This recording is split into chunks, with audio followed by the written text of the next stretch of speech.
은혜의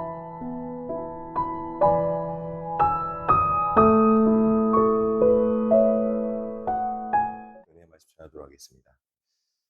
기독교 신앙의 가장 위대한 반전이자 승리의 선언이 바로 부활이 아닐까 싶습니다. 부활은 단순히 신화적 관념이 아니라 아담의 불순종으로 찾아온 죽음의 사슬을 끊어내는 실제 있는 사건이고 역사적 사건이라 볼 수 있습니다. 네, 이 부활의 사건이 우리에게 정말 미치는 영향이 무엇일까 생각해 보면은 우리가 그 예수 그리스도의 부활하심으로 인해서 우리 가운데 무엇인가 변화되고 무엇인가 우리 삶 가운데서 신앙에 아주 귀한 영향력을 미치는 것이 있어야 되는데 이 고린도 교회 교인들은 예수 그리스도의 부활을 알고 있었음에도 불구하고 신앙 가운데 많은 영향이 가지 않고 삶으로 변화되지 않았다는 것을 볼 수 있습니다. 그래서 오늘 사도 바울은 부활의 신앙이 그들에게 어떤 삶에 영향을 미치며 또 그들에게 삶의 신앙 가운데 어떻게 그들의 삶을 변화시키는지 오늘 본문은 말씀하고 있습니다. 첫 번째로 부활의 첫 열매와 새로운 생명의 길을 여신 걸 볼 수 있습니다. 우리의 운명의 대표자가 바로 누구인가? 그러면 예수 그리스도 아니겠습니까? 첫사람 아담의 불순종으로 인해서 모든 인류가 필연적으로 죽음이라는 운명에 갇힐 수밖에 없게 되었는데 그 죽음의 그늘에서 두려움 가운데 살아가고 있는 우리에게 예수 그리스도께서 부활의 첫 열매가 되셨다. 그렇게 말씀하고 있습니다. 20절에 보니까 그러나 이제 그리스도께서 죽은 자 가운데서 다시 살아나사 잠자는 자들에게 첫 열매가 되셨도다. 이렇게 말씀하고 있습니다. 지난번에 예전에 이제 부활절날 설명했듯이 구약 가운데 첫 열매가 맺혔다는 것은 이삭을 한 단을 하나님께 그냥 드린 것으로 끝나는 것이 아니라 그 후에 열릴 수많은 열매를 기대하게 된다는 것을 말씀하고 있습니다. 곧 그리스도의 부활은 그분의 연합한 모든 성도들이 그리스도와 함께 사탄의 우리에게 준 사망 권세를 무너뜨리고 하나님 앞에 우리가 부활의 생명을 살아갈 수 있다는 놀라운 하나님의 은혜를 우리에게 준다는 것입니다. 그래서 이것들 통하여서 우리가 이전에 살아왔던 지난날의 삶을 끊고 하나님 앞에서 이제 새로운 길을 살아갈 수 있는 길을 열어준 것을 말씀하고 있는 것입니다.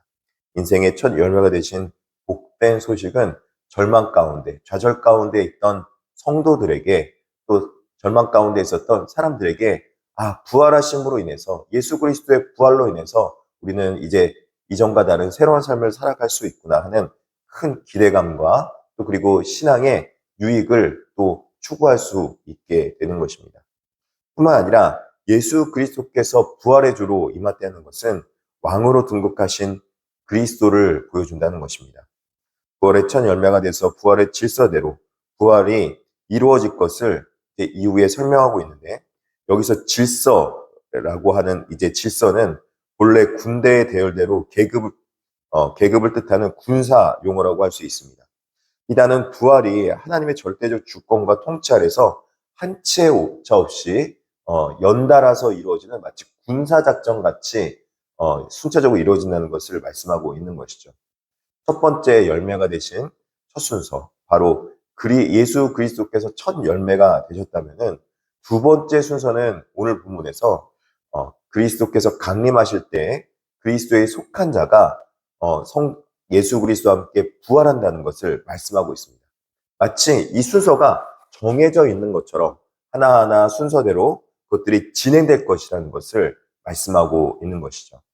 예수님께서 왕으로서 위엄 있게 다시 오실 것을 말씀하고 있고 또 그리고 그 왕이 오실 때에 예수 그리스도의 강림하심으로 그리스도께 붙어있는 자들, 즉 믿음으로 그리스도 안에서 함께 은혜를 누리고 있는 백성들은 모두 함께 예수 그리스도의 부활과 함께 성도들도 부활할 것을 말씀하고 있는 것입니다. 그것의 보증이 무엇이냐? 바로 첫 열매가 되신 예수 그리스도의 부활이다 말씀하고 있는 것이죠. 예수 그리스도의 부활을 믿는다면은 우리의 몸의 부활도 반드시 있고 성도들에게 생명을 얻고 승리의 행렬에 동참할 수 있게 될 것을 말씀하고 있는 것입니다. 세 번째 순서는 이것이 하나님 나라의 우주적 질서의 회복을 또 말씀하고 있는 것입니다. 예수 그리스도의 부활이 마침내 온다는 것은 예수 그리스도께서 사망 권세를 이기셨다는 것을 말하고 있습니다. 신앙의 클라이막스라는 거죠. 아주 절정에 이른 상황이 있는 것입니다. 예수 그리스도께서 사탄 모든 것보다 모든 것 위에 계신 왕권을 가지신 예수 그리스도이심을 말씀하고 있는 것입니다. 우리 인생 가운데 이 가장 인생의 어려움을 겪는 이유가 무엇입니까? 결국에는 사망이라는 죄악의 결과로 인해서 우리가 이 땅 가운데서 사망으로 인해서 전달되어 오는 그 두려움과 걱정 가운데 우리가 붙잡혀 살아가는 모습 아니겠습니까? 사망이라는 그 두려움이 우리 삶 가운데 죽음과 또 병듦과 우리가 인생 가운데 어떻게 되든지 때때로는 삶 가운데서 어려움을 겪을 수밖에 없다는 그 삶 속에서 우리가 두려움 가운데 살아갈 수밖에 없는데 그리스도께서 이 모든 사망 권세를 깨뜨리셨다는 것은 병과 질병뿐만 아니라 우리의 생명의 마지막 순간에 우리가 죽을 수밖에 없는 우리의 삶을 하나님 나라로 우리가 인도받을 수 있다는 소망을 갖게 한다는 것입니다. 28절에 이렇게 말씀하고 있습니다. 만물을 그에게 복종하게 하실 때에는 아들 자신도 그때 만물을 자기에게 복종하게 하신 이에게 복종하게 되리니 이는 하나님이 만유의 주로서 만유 안에 계시려 하심이라. 그리스도의 통치와 부활과 직결되는 말씀이 바로 28절의 말씀이라는 것입니다. 예수 그리스도께서 부활했다는 것은 이 모든 만물을 다스리고 계신 만유의 주님이 예수 그리스도시라는 것입니다. 할렐루야. 우리가 이 땅에 살아가는 모든 삶의 원리가 예수 그리스도 안에 있는 것이구나. 우리가 이 땅 가운데 때로는 연약함과 부족함과 또 그리고 결핍을 겪고 있는 이 모든 것도 누구 손에 있다? 바로 예수 그리스도 손에 있구나. 주권자는 예수님이시구나 하는 것을 깨달아 알 수 있게 된다는 것입니다. 죄로 인해 망가졌던 이 모든 피조 세계가 다시금 하나님의 절대 주권 아래 가운데 순복하고 있음을 깨달아 알고 그 모든 것을 깨달아 아는 백성들은 예수 그리스도께 복종할 수밖에 없게 되고 순종하며 살아가게 된다는 것입니다. 그러므로 여러분 부활의 백성들은요. 이 땅 가운데서 단순히 그냥 예수님 부활했구나 거기에 머무는 것이 아니에요. 예수 그리스도의 말씀에 절대적으로 순종하며 말씀대로 살아가는 백성이 되게 되는 것입니다. 여러분 부활의 은혜를 누리시기를 진심으로 축복합니다. 이 부활신앙과 이제 가지고 있는 그 부활신앙을 보면서 이제는 우리에게 말씀을 전하고 있습니다. 그렇다면 부활을 믿었다면 예수 그리스도 부활을 믿었다면 그것이 우리 삶 가운데 선한 영향력을 미쳐야 된다. 그렇게 말하고 있는 것이죠. 그런데 고린도 교인들은 지금 그렇게 부활의 신앙의 은혜를 누리지 못했습니다. 이들의 생각하고 있는 부활은 지금 육신의 부활이 아니라 영적인 부활만 이들이 믿고 있었기 때문입니다. 이들은 지금 영육 이원론으로 인해서 영이 선한 것이고 육은 악한 것이다 라는 그런 잘못된 생각에 빠져 있었던 것이죠. 육신이 부활하지 않으니까 이들은 삶 가운데 아무런 영향력을 부활이 미치지 못하는 것입니다. 근데 사도 바울은 이것을 29절의 신학적 선언을 통해서 현실과 괴리대감 있는 모습이 잘못된 것이다 그렇게 말하고 있는 것이죠. 29절이 이렇게 말씀합니다. 만일 죽은 자들이 도무지 살아나지 못하면 죽은 자들을 위하여 세례받은 자들이 무엇을 하겠느냐? 어찌하여 그들을 위하여 세례를 받느냐? 이렇게 말씀하고 있습니다. 28절의 웅장한 신학적 선언과 바로 정면으로 반대되는 그들의 현실적 모습이 있었다. 그렇게 말하고 있습니다. 29절을 통해서 좀 재미있는 일을 발견해요. 죽은 자들이 도무지 살아나지 못한다면, 그러니까 육신의 부활이 없다면 죽은 자들을 위하여 세례받은 자들이 무엇을 하겠느냐. 이 당시 문화 가운데 이들은 지금 죽은 자들을 위해서 세례받는 그 신앙적 관습이 있었다는 것을 알고 있습니다. 사실 오늘날에는 없는 것이고 신학적으로도 틀린 거지만 신학적으로 옳고 틀림을 떠나서 이들이 지금 하고 있는 삶 가운데 죽은 자들을 위하여서 세례받는 자들이 있었다는 거예요. 그렇다면은 그들이 죽은 자들이 살아남이 없는데 왜 세례를 받느냐라고 사도 바울은 너희가 지금 논리적으로 모순한 행동을 관습으로 가지고 있는 것 아니냐 이렇게 말하고 있는 거예요. 이 28절, 29절 자체가 본문에 신학적으로 틀리냐 맞느냐를 떠나서 그들이 갖고 있는 관습을 가지고 그들이 모순적 신앙의 삶의 태도를 가지고 있는 것 아니냐 이렇게 권면하고 있는 것입니다. 결국 그들의 신앙이 믿는 신앙이 삶으로 연결되지 못하고 모순적으로 믿는 것과 삶이 분리되어 있는 것을 지금 책망하고 있는 것입니다. 그러므로 사랑하는 성도 여러분, 우리의 신앙이 만약에 정말로 있다면 삶과 신앙은 부활신앙으로 연결되어서 신앙이 삶으로 연결되어야 된다는 것을 말씀하고 있습니다. 믿기는 믿는데 믿지만 실천은 하지 않아. 믿지만 삶은 믿지 않아. 이것이 아니라 믿기 때문에 삶으로 들어가야 되는 것이 있어야 된다. 거짓된 지식을 경계하고 거룩한 삶을 회복할 것을 말씀하고 있는 것입니다. 부활에 대한 확신이 흔들릴 때 필연적으로 찾아오는 것은 윤리적인 타락과 삶의 오염입니다. 육신이 부활하지 않으니까 자신은 이제 육신은 그냥 죄를 범해도 되는 것이고 영만 부활하니까 내가 타락한 죄를 범해도 영적으로 부활의 영향에 미칩니까? 미치지 않습니까? 미치지 않는다는 오해를 갖고 있었던 것입니다. 그러나 우리는 깨달아야 되는 것은 육신도 부활합니다. 그렇기 때문에 영적인 잘못과 육신의 잘못을 지으면 우리 육신에도 영향을 미치고 현세에도 영향을 미치게 되는 것입니다. 타이스라는 유명한 그 시인, 이 당시에 유명한 희극 시인이 이렇게 말합니다.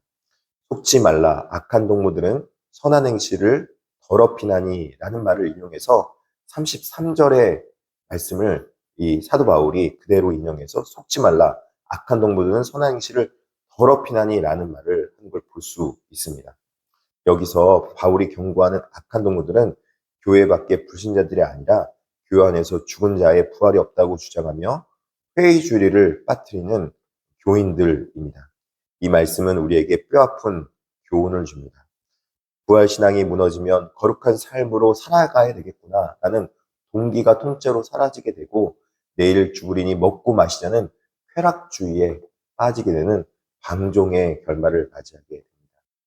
고린도 교인들은 스스로 지식이 많다고 그리고 나는 성령의 방언을 받았다고 그렇게 교만했으나 실상은 삶 가운데 그 신앙이 아무런 영향을 미치지 않는 영적인 혼수 상태에 빠져 있는 것입니다. 오늘날의 이단들이 그러지 않습니까? 믿기는 믿으나 삶은 변화되지 않는다. 나는 예수 그리스도께 죄사함을 믿으나 죄사함을 믿기 때문에 나는 이제 모든 죄를 범해도 아무런 문제가 없다. 이런 오해에 빠지게 되는 것이죠. 그리고 문제는 뭐다?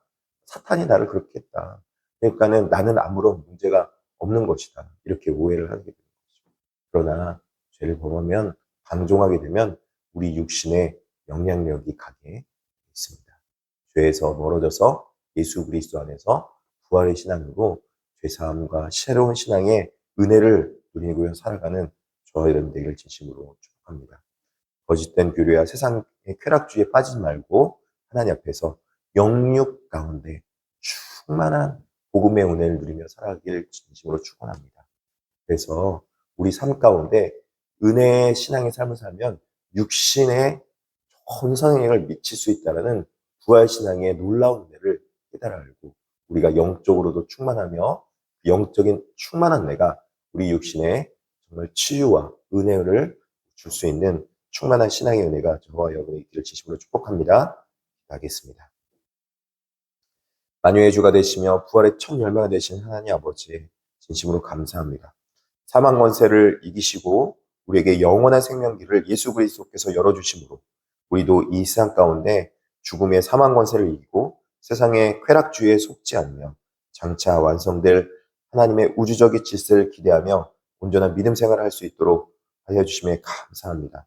성령 충만하여서 그 기쁨을 누리며 살아가게 하여 주시옵소서. 오늘 또 육신의 아픔으로 인해서 그 고통으로 인해서 힘들어하는 백성들이 있다면 부활 신앙으로 말미암아 주님의 은혜가 육신 가운데도 전달되어서 하나님의 놀라운 치유하심과 고치심의 은혜를 누리게 하여 주시옵소서. 육신의 나음과 치유하심이 김유경 지사님과 김하재 지사님의 면회니 가운데 있도록 주께서 붙잡아 주시고 그 외에 여러 주의 백성들 가운데 아픈 곳이 있다면 하나님 치유와 나음과 고침의 은혜를 허락하여 주셔서 회복되게 하여 주시고 갖게도 하여 주시고 영육 가운데 강건하게 하여 주시옵소서. 성령 충만과 지혜가 우리 삶 가운데 있도록 붙잡아 주시고 다음 세대 자녀들 가운데 하나님의 놀라운 비전과 또 그 비전대로 살아갈 수 있는 믿음과 신앙이 있게 하여 주시옵소서.